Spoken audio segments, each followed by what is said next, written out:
ओम सदाशिवसमारंभा शंकराचार्यमध्यमाम् अस्मदाचार्यपर्यन्ताम् वंदे गुरुपरंपराम्। ओ हम लोग रामचरितमानस के अयोध्या कांड में हैं और दोहा नंबर 200 पर। और अभी प्रसंग आ रहा है कि भरत जी निषाद के यहाँ आए हुए हैं, रास्ते में हैं, राम जी से मिलने के लिए जा रहे हैं। पूरे अयोध्या वासी है उनके साथ, गुरु लोग हैं, माताएं हैं, सब लोग हैं। सब लोग डेरा डालते हैं गंगा के किनारे निषाद राज से मिलने के बाद। और जब गंगा के किनारे डेरा डालते हैं, भरत जी वहां घूमते हैं तो बहुत सारे चिन्ह दिखाई देते हैं भगवान के। और भगवान राम के, लक्ष्मण जी के, सीता जी के वो सारे चिन्हों को देखकर भरत जी के मन में क्या भाव आता है। यहाँ पर तुलसीदास जी भरत जी के हृदय की कोमलता का वर्णन करते हैं। बोलते कुश साथरी निहारी सुहाई। भरत जी ने कुश की बनी हुई साथरी देखी। बेड एक तरह का होता है, बहुत सुंदर लगी। क्यों? क्योंकि उस पर भगवान राम ने विश्राम किया था और बहुत आदर पूर्वक उस जगह की प्रदक्षिणा की। भगवान राम के चरण चिन्हों की रज हाथ में लेकर अपने मस्तक पर लगाई। उनकी जो भक्ति थी ना, जो भावना भीतर से आ रही थी, भक्ति की जो भावना अंदर से आ रही थी, उसका ना शब्दों में वर्णन करना बहुत कठिन है। ये तो जो जानता है, जो समझता है, जो रसगुल्ला खाता है वही जानता है। हम्म? हम भी तीर्थ यात्रा करने के लिए जाते हैं, हर जगह चिन्ह देखते हैं भगवान का और आनंदित होते हैं, माथे पर लगाते हैं उसको। भरत जी के मन में भी यही भाव आ रहा था, उनके लिए तो वो तीर्थ था। कनक बिंदु दुई चारिक देखे। और भरत जी ने वहां क्या देखे? दो चार सोने के कन या तारे आदि जो सीता माता के गहने कपड़ों से गिर पड़े होंगे, उनको उठाकर बड़ा आदर देते हुए अपने सिर पर सिर से लगा लिया। देखो, एक बात यहां याद रखनी चाहिए कि राम जी जो है ना, परब्रह्म परमात्मा है। उसी ने भगवान राम का अवतार लिया है, उसी ने सीता जी के रूप में अवतार लिया है। तो तत्व के रूप में देखे तो ये क्या है? सच्चिदानंद स्वरूप आत्मा। इसलिए भगवान राम के शरीर में पांच भूतों की कल्पना मत कीजिए। उनका शरीर तो बस चेतना का प्रकाश पुंज है। सोचो, खाली चेतना से कोई प्रकाश से कोई यहां पर बन जाए कुछ तो। इस तरह का उनका शरीर ऐसा प्रतीत होता है। और उनका शरीर ही नहीं, उनके वस्त्र आभूषण, उनके आयुध, उनकी पादुकाएं, सब कुछ क्या है? सच्चिदानंद स्वरूप है। जो भी राम जी का चिन्ह है वो सच्चिदानंद स्वरूप। और यही सब घनीभूत होकर यहां पर ना रूप धारण किया है। कथा में तो देखो, राम जी पुरुष हैं, सीता जी स्त्री हैं, लेकिन क्या है, स्त्री पुरुष का कोई भेद है क्या? यहां आकर हमारी शास्त्र तो ऐसी बात बता देते हैं कि जेंडर इक्वलिटी, अरे उसकी समस्या तो हमको कभी आई नहीं। जेंडर वाली समस्या कभी आई नहीं, क्योंकि हमारे पास ये वेदों का ज्ञान था। ना हम स्त्री, ना हम पुरुष, ना हम ब्राह्मण, ना हम क्षत्रिय, ना हम वैश्य, ना हम शूद्र, सच्चिदानंद स्वरूप अहम आत्मा। तो राम जी, सीता जी, ये सब कथा के लिए ये सब आपको रूप दिखाई देते हैं, लेकिन मन के पीछे में ध्यान रखना चाहिए कि ये वही ब्रह्म सच्चिदानंद स्वरूप परमात्मा का रूप। इसलिए भरत जी जब सीता जी के आभूषण, उनका स्वर्ण बिंदु सब वो देख रहे हैं, तो उसमें क्या देख रहे हैं? परमात्मा का रूप देख रहे हैं। हमको पहले ये सब जो परमात्मा वाले चिन्ह है ना, उसमें देखना चाहिए पहले। उसमें सब में अगर वही परमात्मा का रूप दिखाई दे, भगवान के चिन्हों में सब चीज में वो दिखाई दे, तो धीरे धीरे करके ना जो बाकी चीजें हैं इस संसार में, उसमें भी भगवान का वो रूप दिखाई देगा। धीरे धीरे आगे बढ़ते सीढ़ी में ना।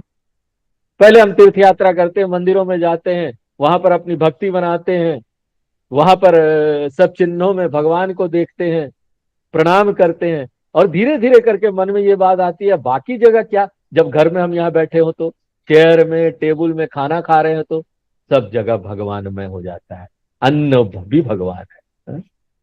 हम वैश्वानरो भूतवा प्राणी नाम देह आश्रिता प्राणापान समायुक्त पचामन्यम चतुर्विधम। मंदिरों से होते हुए हमारी यात्रा चलती है, घर मंदिर होता है, हाँ? घर में भी भगवान को लाते हैं, भगवान का स्थान होता है। धीरे धीरे बाकी जीवन में भी, कपड़ों में भी लाते हैं, हाँ? धीरे धीरे खान पान में लाते हैं, स्नान में लाते हैं, पूरा जीवन ईश्वरमय हो जाता है। फिर बोलते जो खा रहे वो भी भगवान है, ये शरीर भी भगवान है, सब कुछ भगवान है। ये चरण है। अपने घर के छोटे से मंदिर से बढ़ते बढ़ते बढ़ते दुनिया में फैलते फैलते फैलते मैं भी खुद वही हूं, अहम सच्चिदानंद स्वरूप आत्मा, यहां पहुंचा देते हैं हमारे साथ में। कितना सुंदर है ये यात्रा। इसलिए अगर कोई बोले कि ना तीर्थ यात्रा का कोई काम नहीं, भक्ति का कोई काम नहीं, भगवान का कोई काम नहीं, इसका बहुत महत्व है। ये सब चरण है, अगर याद रख के इसको साधना के रूप में किया जाए ना, ये सब चरण, तो ये हमको कहां पहुंचाएगी, ये हमको याद रखना चाहिए। ये लक्ष्य याद रखना चाहिए कि लक्ष्य कहां पहुंचना है। जब न देहो देवालय प्रोक्त जीवो देव सनातन, ये देह देवालय, हृदय गुहा में वही परमात्मा बस रहे, वही राम यहां पर है। कितनी बड़ी संस्कृति है, कितना सुंदर विचार है।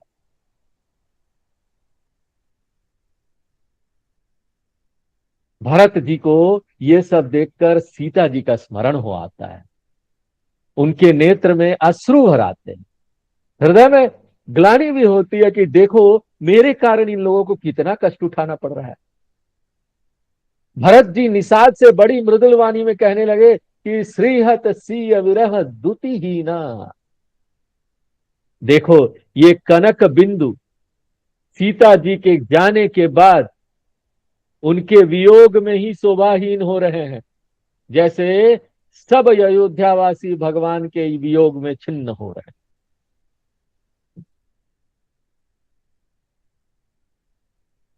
तो भरत जी सीता जी का स्मरण करते हुए कहते हैं कि जिन सीता जी के पिताजी राजा हैं, राजा की बेटी, जिनका ऐश्वर्य का कोई सीमा नहीं, उनको तो सहज कोई मेहनत थोड़ी ना करना था। राजा की बेटी को क्या मेहनत करना, उसको तो सब उपलब्ध था।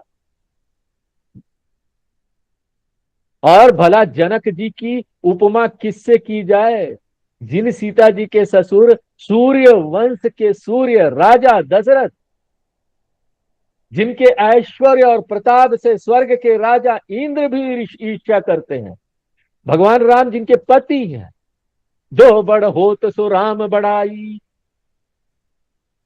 जो इतने बड़े हैं कि विश्व भर में जो कोई भी कहीं बड़ाई पाता है वो उन्हीं की दी हुई होती है।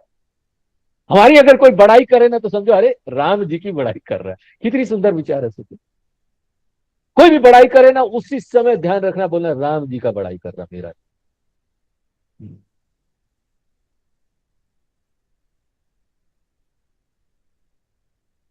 और सब बड़े लोगों को ना ऐसे ही व्यवहार करना चाहिए। पूरी दुनिया में जितने बड़े लोग हैं ना, पहले बड़े लोग आदर से स्थापित करें, छोटे से अपेक्षा नहीं करें कि ना वो कुछ करेंगे। जो बड़े लोग हैं उनकी जिम्मेदारियां बड़ी, जो यहां पर पद में है, मिनिस्टर हैं, प्राइम मिनिस्टर है, प्रधानमंत्री है, उनको पहले आदर्श स्थापित करना चाहिए। अभिनेता है, नेता है, उनको आदर्श स्थापित करना चाहिए। उनके मन में राम आए तब ना। समस्या ये है, तब तो वो आदर्श स्थापित करें। हमारी पीढ़ियों को हमने दी नहीं। हमारी पीढ़ियों को जो भी शिक्षा दी गई, प्रधानमंत्री ठीक बोलते, मैक्युलरी एजुकेशन, वो अंग्रेज की शिक्षा दी गई, जिसको पता ही नहीं कि इतनी बड़ी संस्कृति, इतना विचार। आज वही लोग जो यहाँ पर इतना, ये जो अंग्रेजी शिक्षा उन्होंने पाया, इतनी पीढ़ी, कितना दिन हो गया देश आजाद हुए, एक पीढ़ी आ गई है। 60-70 साल के जो बड़े बड़े पद पर बैठे लोग हैं, उनको वो शिक्षा मिली हुई है, वो कैसे माने कि राम जी का आदर्श कितना बड़ा है? मैकुलई उसके सामने ठहरता तक नहीं। पांव के धूल भी नहीं है, चरण रज भी अगर स्वीकार हो गया तो बहुत बड़ी बात है। ये बात उनको कौन समझाए? ये तो पूरी पीढ़ी बदल चुकी है। एजुकेशन नहीं मिला। रामचरितमानस का एजुकेशन हो, गीता का एजुकेशन हो, ये पीढ़ियों को दिया नहीं गया। और क्योंकि वो बूढ़े पीढ़ी आते गए, अब जो बूढ़ा पीढ़ी है उसी को नहीं पता, तो अब अपने बच्चों को क्या देगा? इसलिए अब जितने भी शिक्षण संस्था है उनके ऊपर ये बोझ आ गई है कि वो अपने स्कूलों में इसको दे, थोड़ा पढ़ाए, बच्चों को कुछ संस्कार दे। क्योंकि माँ बाप तो जानते नहीं इसके बारे में, उनके मन में कोई इसको लेकर भावना भी नहीं, तो वो क्या देंगे? जो माँ बाप खुद ही नहीं जानते, वो अपने बच्चों को क्या देंगे? और क्या आदर्श स्थापित होगा? ऐसे लोग जो अब अभिनेता बन जाएंगे, बड़े बड़े लोग हैं, मैं नाम नहीं लेना चाहता, जितने भी बड़े लोग हैं, बड़े से बड़े अभिनेता जो इतना नाम कमा चुके हैं, बड़े से बड़े खिलाड़ी लोग जो इतना नाम कमा चुके हैं, बहुत कम लोगों के मन में ऐसे संस्कार है, तो वो हमारे जनरेशन को क्या देंगे? वो आदर्श भी ऐसे स्थापित करेंगे, बोलेंगे रामचरितमानस कुछ नहीं, गीता कुछ नहीं, राम जी कुछ नहीं। क्या मंदिर बनाते हो?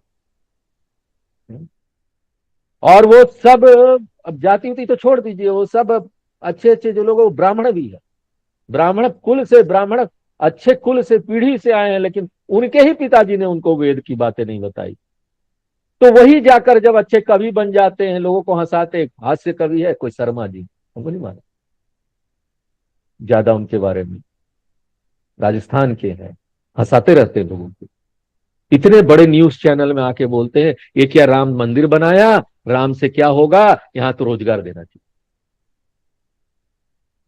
एक ऐसे कुल के व्यक्ति से, जो इतना बड़ा ब्राह्मण कुल का व्यक्ति है, उससे हम अगर ये ऐसे वाक्य की अपेक्षा करें, तो आप सोचिए पूरी पीढ़ी का क्या हाल हो। क्या यहां पर एजुकेशन है?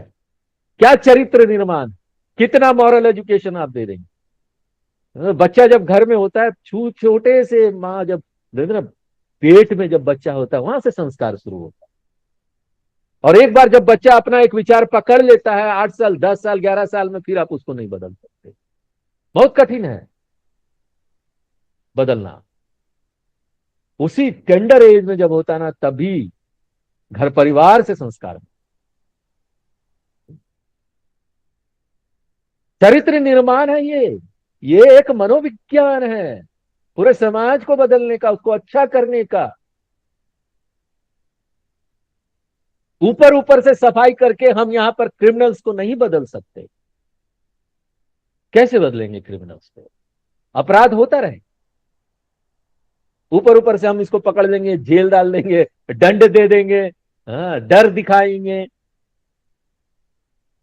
लेकिन वो तो है नहीं मन में, फिर छूट जाएगा, फिर वही करेगा। जब इतने सारे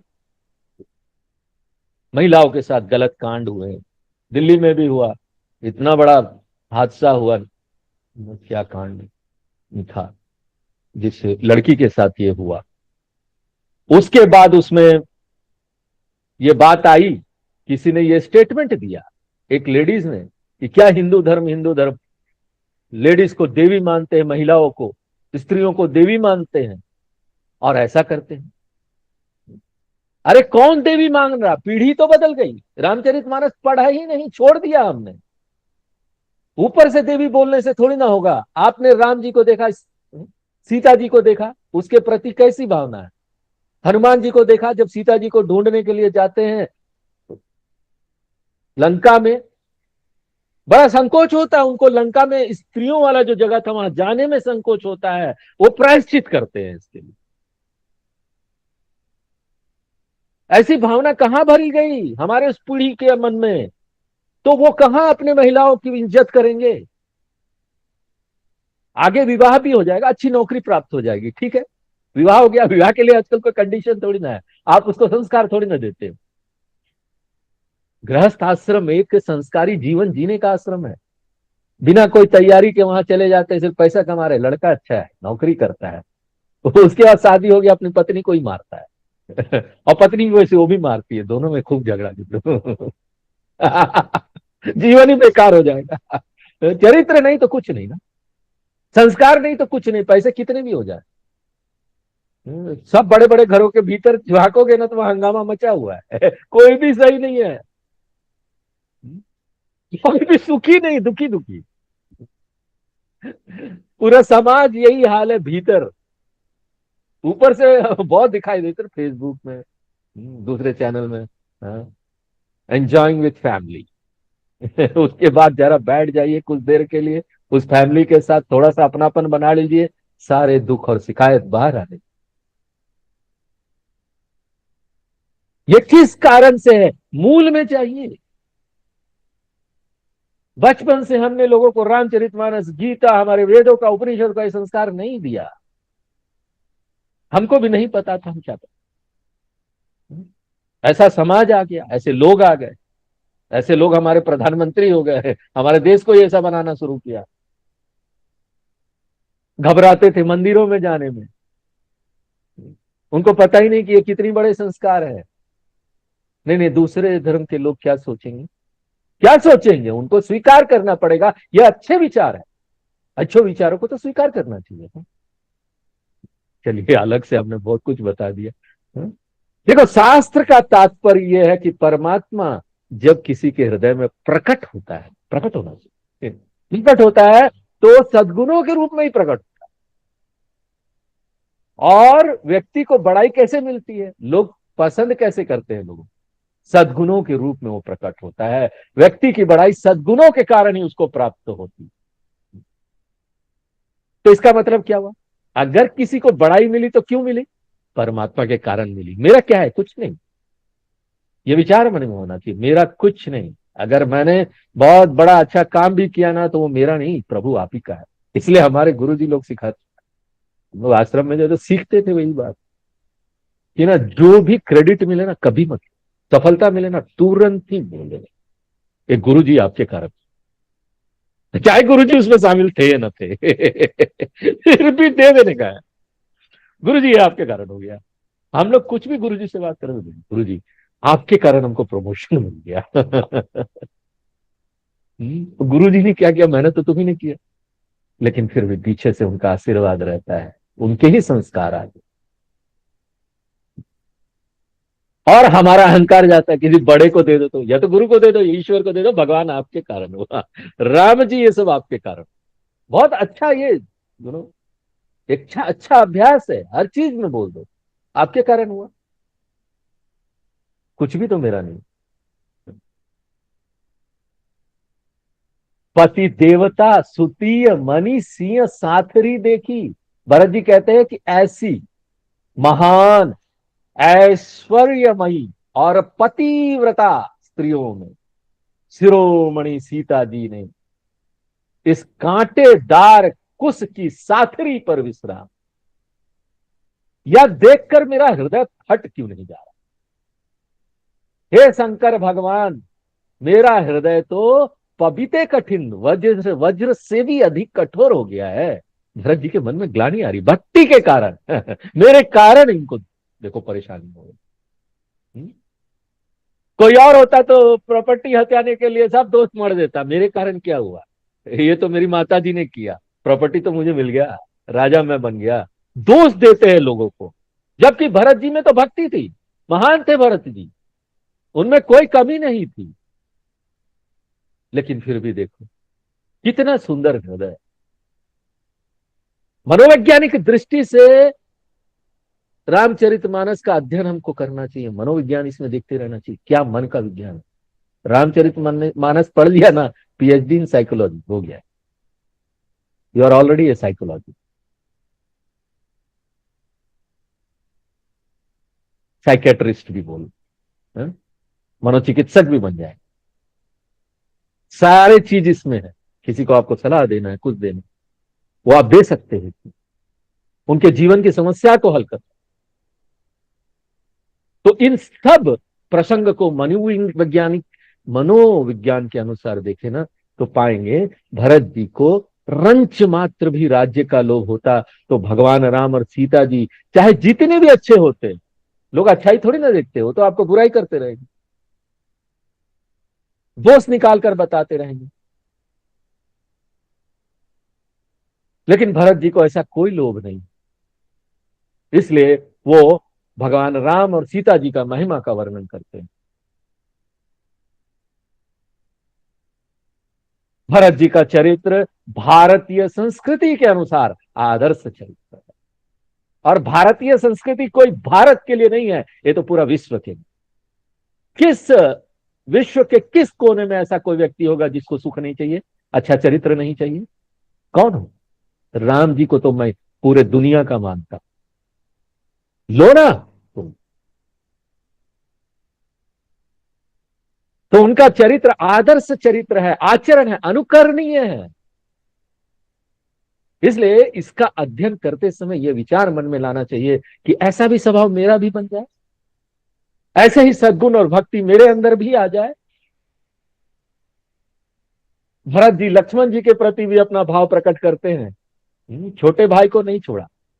वे कहते हैं लालन जोग लखन लघु लोने, मेरे छोटे भाई लखन तो बिल्कुल बच्चे जैसे हैं, लाड़ प्यार करने ही हो गए, बड़े कोमल, बहुत ही सुंदर है। भाई के लिए कितनी सुंदर भाई की भावना है? अगर बचपन से कोई भाई भाई ऐसा पढ़ेगा तो लड़ेगा। ऐसा भाई ना ना तो कोई हुआ ना आगे होगा। देखिए यहां पर हमको याद रखना चाहिए कि लक्ष्मण जी बचपने से ना भगवान राम की सेवा में, बचपन से साथ साथ रहे, और वन में भी लक्ष्मण जी भगवान राम की सेवा में लगे हुए हैं। पूर्जन प्रिय पितु मातु दुलारे, लक्ष्मण जी अयोध्या में सब लोगों को प्रिय है और माता पिता के दुलारे हैं। राम जी को तो प्राण से भी अधिक प्रिय है। जितना देखने में कोमल है ना, वैसे ही स्वभाव भी उनका कोमल। उनका शरीर कभी गर्म हवा भी नहीं लगा उसमें, बड़े सुंदर तरीके से देखभाल की गई। वही लक्ष्मण जी अब वन में सब प्रकार की विपत्तियां उठा रहे हैं। आजकल के तो जो राजा लोग हैं, मंत्री लोग हैं, उनको बोलो जरा विपत्ति उठाने जेल भेजता है सरकार, तब जाके विपत्ति उठाते हैं। झारखंड के जेल में बंद रहे हमारे मंत्री जी चारा खा ले तब जाते हो, ऐसे नहीं छोड़ेंगे पद, तकलीफ हो जाती उनकी। लेकिन हमारे तो बड़े बड़े राजाओं, प्रधानमंत्रियों, कोई भी हो, उनके मन में ये तितिक्षा का भाव होना चाहिए। आज सुख है, आज पद है, कल नहीं, चला जाए। और विपत्ति भी उठाना पड़े तो कोई बात नहीं, धर्म के लिए विपत्ति उठाने में क्या दिक्कत है? हा? निधरे कोटि कुलीस, मेरी इस छाती ने तो कठोरता में करोड़ों वज्रों को भी मात कर दी। नहीं तो ऐसा दुख सहकर भी मेरा हृदय फट नहीं रहा भगवान जी। तो भगवान राम की बात करते हैं। अब भरत जी बोलते राम जनमी जग कीन उजागर, भगवान राम की बात ही क्या करे, उन्होंने तो अवतार लेकर भुवन भर को प्रकाशित कर दिया। उनके गुणों का प्रकाश विश्व भर में छा गया। भगवान राम रूप के, शील के, सुख के और गुणों के समुद्र। भगवान राम में शील गुण परिपूर्णता के साथ है, पूरा है, फुल, नॉट थोड़ा थोड़ा, टोटल है। सील निधान है, वो रूप निधान भी होंगे, अगर सील है तो रूप आ जाता है। सीलता है ना, संकोच लज्जा। भगवान राम कभी कठोर वाणी में किसी से बात नहीं करते थे, चाहे छोटे हो चाहे बड़े। उनका व्यवहार देखने लायक था, और फिर भी सब व्यवहार को कंट्रोल कर लेते थे वो। हम तो ना, हाँ, स्वामी जी होता ही नहीं, नौकरों को जरा जोर से ना बोलो तो काम ही नहीं करते हैं। काम ही नहीं करेंगे। क्या करें, ये लोग बड़े कठोर है स्वामी जी। ये सारे एम्प्लॉयमेंट इनको दिया हुआ है हमने, और उसके बाद जाते हैं काम नहीं करते, उनको डांटना पड़ता है, जोर से बोलना पड़ता है, उल्टा सीधा भी बोल देते, कई बार तो मुंह से निकल जाता है, उल्टा सीधा भी बोल देते हैं। फ्री का पैसा ले जा रहे हो, काम नहीं कर रहे हैं, तो राम जी ने किसी को नहीं बोला। फिर भी सब लोग उनको पसंद करते थे और उनका काम करते। कैसे करते थे, ये हमको सोचना है। गहराई से। सील निधान है, ये एक गुण है, सील। सीलता से आप सब कुछ करवा सकते हैं लोगों से। कोशिश कीजिए, आज तक बताया नहीं, किसी ने दिखाया नहीं। रामचरितमानस में तुलसीदास जी और राम जी दिखा देते अपने व्यवहार में, तुलसीदास जी लिख के दिखा देते, राम जी ने करके दिखा दिया।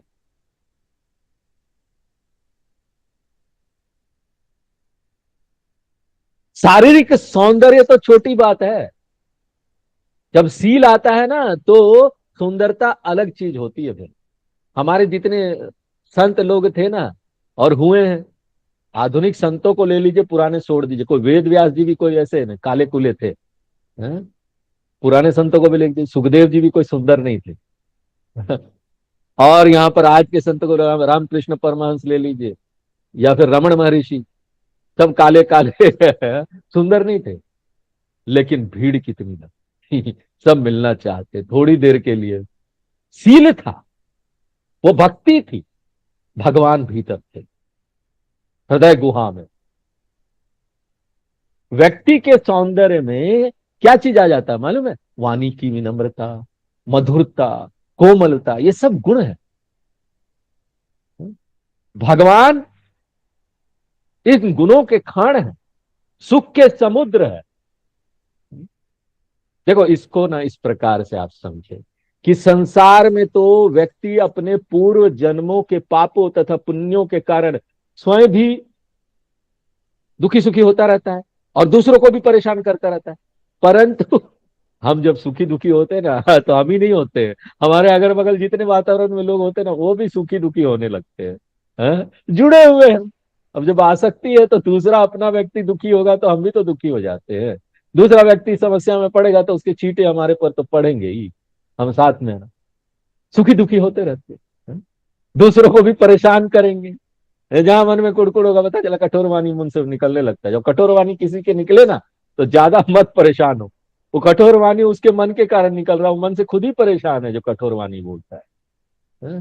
तो क्यों हमको गुस्सा होना? कोई गुस्सा होने की जरूरत नहीं। हाँ? तो भगवान राम पुण्यों के कारण सुख के सागर नहीं है कि उनके पाप पुण्य है, सुख दुख हो रहा है तो पुण्य आया तो सुखी हो गए। नहीं, भगवान तो ना सुख के स्रोत हैं, इसलिए स्वभाव से सुखी है। स्वभाव से सुखी है तो लोगों को सुख देते हैं, अपने आप अंदर से भरे में फुल, परिपूर्ण है। इसलिए हमारे शास्त्र बोलते हैं अंतिम सुख चाहिए तो पूर्णता की ओर जाओ, पूर्णता में ही मिले। जब आप पूर्ण होंगे, आपको कोई कामना नहीं रह जाए। आत्मन्नेव आत्मनः तुष्ट, गीता में बोलते हो आत्मन्नेव आत्मनः तुष्ट। सॉल्यूशन दे देते हैं भगवान कृष्ण। अपने आप से अपने आप में जिस दिन संतुष्ट हो जाओगे, उसी दिन पंडित हो जाओगे। व्यवहार में बहुत बड़ी कुशलता है इस बात की कि व्यक्ति ये समझ सके कि हमारे व्यवहार के कारण दूसरे व्यक्ति में क्या प्रतिक्रिया हो रही है। ज्यादातर हम जब व्यवहार करते हैं तो सामने वाला क्या प्रतिक्रिया देगा, सामने वाला का क्या स्वभाव होगा, वो हम नहीं देखते, फटाक से अपनी प्रतिक्रिया दे देते। अगर हमको थोड़ा सा भी इतनी संवेदनशीलता आ गई ना कि मेरे कारण, किसी भी व्यवहार के कारण क्या हम बोल रहे हैं, उससे दूसरों को क्या दुख होगा, तो ना हम अपने आप को ना तुरंत विड्रॉ कर लेंगे, नहीं बोलेंगे। अरे इसको तो बहुत दुख होने वाला है ऐसे बातचीत से, नहीं बोलेंगे। ऐसा ही व्यक्ति को हम क्या बोलते हैं? सज्जन व्यक्ति, संत जन व्यक्ति। ये संत का गुण है, और ये कोई कमजोरी से नहीं आती। ये तो ज्ञान का जो भीतर, भक्ति का और ज्ञान का और श्रद्धा का जो शक्ति है, धर्म का जो शक्ति है ना, उससे आती। पुरजन परिजन गुरु पितु माता, भगवान राम अपने कुशल व्यवहार सुंदर स्वभाव से अयोध्या वासियों, परिवार वालों, गुरु, माता, पिता सबको सुख देने वाले हैं। हमारे सभी भगवान लोग सबको सुख देते हैं। यहाँ आते हैं, अवतार देते हैं, सुख देते हैं। जिस घर में लेते हैं उन्हें वहां माँ बाप को भी देते हैं। कृष्ण भगवान में ये कृष्ण का नहीं है, बचपन में कितनी लीला की, अपने माँ को कितना सुख दिया, पिताजी को भी कितना सुख दिया, वो जी कर दिखाते हैं ऐसे ही सुख दो, सब लोगों को सुख देने वाले। बैरियो राम बड़ाई कर, भगवान राम अपनी बोलचाल, अपने मिलने जुलने के ढंग, अपने विनय भाव से अपने ना दुश्मनों का भी मन का हरण कर लेते थे, उनका भी मन जीत लेते थे, अपने शत्रुओं का। और एग्जाम्पल क्या है? शूर्पनखा, भगवान से वैर रखने वाली शूर्पनखा, उसके भाई खरदूषण, मंदोदरी, रावण के दूत सुखसारन, वो भी भगवान राम की प्रशंसा करते हैं, वे सबको प्रिय लगने लगते हैं। तो देखो, संक्षेप में यहां भगवान राम के गुण बता दिए गए हैं। यदि कोई व्यक्ति इन चौपाइयों का स्मरण करके नित्य इस पर ध्यान करे ना, इसका पाठ करे, ध्यान करे, इस पर चिंतन करे कि भगवान राम ऐसे हैं, तो बिना चाहे भी ना, ये सुनते सुनते, इसलिए बार बार हम लोग बोलते हैं सत्संग में आओ, रेगुलर आओ, सिस्टमेटिक रहो, क्योंकि ये नित्य होगा ना, तो धीरे धीरे कोई रोक नहीं पाएगा, नेचुरली आपको ये हो जाएगा, बिना चाहे, बिना प्रयास के, भगवान की कृपा से उस व्यक्ति में ये गुण आ जाए। भरत जी कहते कि करोड़ों सरस्वती और अरबों शेष जी भी भगवान राम की महिमा का वर्णन करे ना, तो ये उनकी महिमा का पार नहीं पा सकते। सुख स्वरूप रघुवंश मणि, मंगल मोध निदान। भगवान राम सुख स्वरूप है, उनका आनंद और सुख बाहर की परिस्थितियों पर निर्भर नहीं करता, वो तो भीतर से ही आनंद निधान है। भीतर से आनंदित हो जाओ ना, बाहर से कुछ नहीं मिलने वाला। बाहर ठीक करते करते करते करते ना, परिस्थिति ऊपर नीचे होते रहेगी, जितना कर सको करो, उसको ठीक करने का कोशिश। ये नहीं बोलते हम कि ना जैसी परिस्थिति हो छोड़ दो, कोशिश करो, ठीक हो जाती है तो ठीक है, नहीं ठीक होती है ना, तो भी ठीक है, क्योंकि ना भीतर से हम आनंदित है, भीतर से आनंद निधान हो। रघुवंश में मणि के समान प्रकाश रूप भगवान राम मंगलमय है, और वो मोद के भंडार है। देखो, वेदांत बताता है कि कारण शरीर में ना मोद की वृत्ति होती है। यहां पर मोद क्या है? सत्व गुण का सूचक है। भगवान आनंद स्वरूप है, लेकिन जब उनका आनंद सत्व गुण से होकर मन बुद्धि से होता हुआ व्यवहार में आता है ना, तो वो मंगल मोद रूप हो जाता है, आनंदित।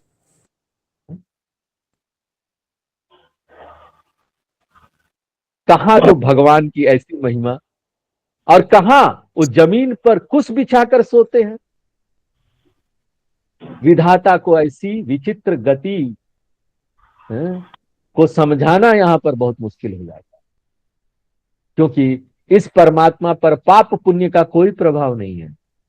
अरे, राजसिंहासन पर बैठा दो, कोई दिक्कत नहीं, घास की बिस्तर पर सुला दो जंगल में, कोई दिक्कत नहीं, कभी राजा बना बैठा है, कभी भिक्षुक बना घूम रहा हो, बताओ इसका कारण क्या है?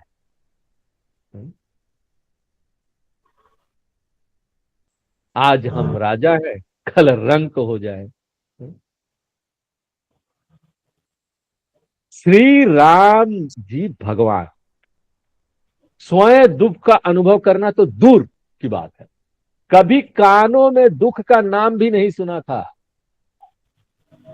अब देखो इसी बात को ना परमार्थ की दृष्टि से देखें, तो भगवान राम परब्रह्म परमात्मा है और परमात्मा आनंद स्वरूप है, तो दुख को कैसे जानेगा? उनको तो दुख का कोई भान ही नहीं। राम जी हमारे दुखी नहीं होते, दुख का कोई भान नहीं है। इसलिए आगे जब सीता हरण होगा, वो सीता जी को ढूंढते हुए रोएंगे, और जब माता आएगी, बोलेगी ये क्या राम जी, तो भगवान आप बोल रहे तो रो रहे हैं अपने पत्नी के लिए। रूप बदल कर आएगी तो उनको पहचान लेंगे। लीला है उनका। हम तो रोते हैं तो अपना विवेक खो देते हैं ना, हम रोते हैं तो अपना विवेक खो देते हैं, बुद्धि नहीं रहती। जब हम बहुत भावुक हो जाते हैं, रोते हैं, तो उस समय बुद्धि काम नहीं करती, कोई निर्णय नहीं ले सकते। लेकिन राम जी को दुख का भान भी नहीं था, वो लीला कर रहे थे, उनकी बुद्धि पूरी चल रही थी, विवेक है, क्या करना है क्या नहीं करना। हमारा भी ऐसा चले बुद्धि ना, कितना भी भावुक हम हो जाए। वैसे तो बोलते हैं, जब भावुक हो ना तो कोई निर्णय नहीं लेना चाहिए, काम नहीं करता। और जब बहुत सुखी हो तब भी नहीं लेना चाहिए, बहुत हर्षित हो, जब बहुत दुखी हो, हर्षित नहीं हो, तब भी कोई निर्णय नहीं लेना चाहिए। जब बैलेंस सिचुएशन हो, संतुलित हो हमारा मन, तब निर्णय लेना चाहिए, वो निर्णय टिकता है और आगे भी चलता है। नहीं तो बहुत भावुक होते हैं ना लोग, हर्षित होते हैं ना, उसमें कुछ कुछ बोल देंगे, हम आपको ये दे देंगे, हम आपको वो, हमारे लिए वो, आपके लिए वो कर देंगे, वाह क्या क्या बात हो, तुम कितने अच्छे हो, और बाद में उसका पालन नहीं करता। फिर सोचते अरे भावुक होकर हर्षित हर्षित होकर तो हमने कई चीजें बोल दी जो हम नहीं करते। इसलिए ये सारी बातें सोचनी चाहिए और देखना चाहिए कि भगवान राम में ये कितने गुण हैं। हमको हर समय इस बात का याद रखना चाहिए, इन गुणों का स्मरण करना चाहिए। रामचरितमानस जब हम पढ़ रहे हैं, इन गुणों का स्मरण करना चाहिए, भगवान के क्या गुण हैं। और ये भी बात याद रखना चाहिए कि ये भगवान, ये राम जी, सीता जी, लक्ष्मण जी, वही पर ब्रह्म परमात्मा एक का रूप है, जहां आपको पहुंचना है, यहां से हमको वहीं यात्रा करना। यही सभी साधनाओं का रहस्य है। आज हम यही विराम देते हैं, आगे फिर। ओम पूर्णमदः पूर्णमिदं पूर्णात् पूर्णमुदच्यते पूर्णस्य पूर्णमादाय पूर्णमेवावशिष्यते। ओम शांति शांति शांति।